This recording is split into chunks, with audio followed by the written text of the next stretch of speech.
Idukki Elamdesam block പഞ്ചായത്തിന്റെ പരിസ്ഥിതി ദിനാഘോഷ പരിപാടിയിൽ അപ്രതീക്ഷിതമായി ഒരു അതിഥി കയറി വന്നു.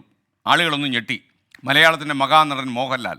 ലാലാണ് നാട്ടുകാരെ മുഴുവൻ ഞെട്ടിച്ച് പരിസ്ഥിതി സംരക്ഷിക്കേണ്ടതിൻ്റെ ആവശ്യതയെക്കുറിച്ച് അവിടെ ബോധവൽക്കരണം നടത്താൻ എത്തിച്ചേർന്നത്.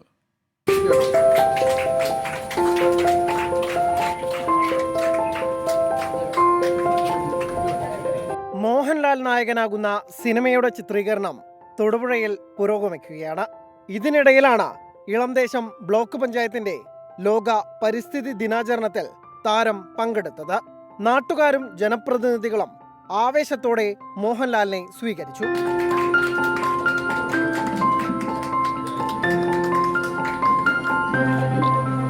പരിസ്ഥിതിയെ സംരക്ഷിക്കേണ്ട ആവശ്യകതയെക്കുറിച്ച് മോഹൻലാൽ വാചാലനായി. ഞങ്ങളുടെ ആർമിയിലുള്ള ഞങ്ങൾക്ക് സെക്ടറുണ്ട്. ഏതാണ്ട് 5 മില്യൺ അല്ലെങ്കിൽ 10 മില്യൺ മരങ്ങളൊക്കെയാണ് നടന്നത്. അപ്പോൾ ഞാൻ ഇദ്ദേഹം വന്നപ്പോൾ ഞാൻ പറഞ്ഞത് ഇത് ഞാൻ ഉദ്ഘാടനം ചെയ്യാം, പക്ഷേ ഇതിനെ പരിപാലിക്കണം, അതും കൂടെ ചെയ്യണം. അങ്ങനെയാണല്ല നമ്മളൊരു കാര്യം ചെയ്തു കഴിഞ്ഞാൽ അതിനെ ബാക്കി കൂടെ നോക്കി ചെയ്യുമ്പോഴാണ് ഫലമുണ്ടാകുന്നത്. അപ്പോൾ എന്തായാലും വളരെ സന്തോഷത്തോടുകൂടി ഈ പ്രോജക്റ്റ് പണങ്കായ് കശുമാവ് തൊഴിലേക്ക് കശുമാലി വളരെ സ്നേഹത്തോടെ പ്രാർത്ഥനയോടെ ഞാനിത് ഉദ്ഘാടനം ചെയ്തതായിട്ട് അറിയിക്കുന്നു.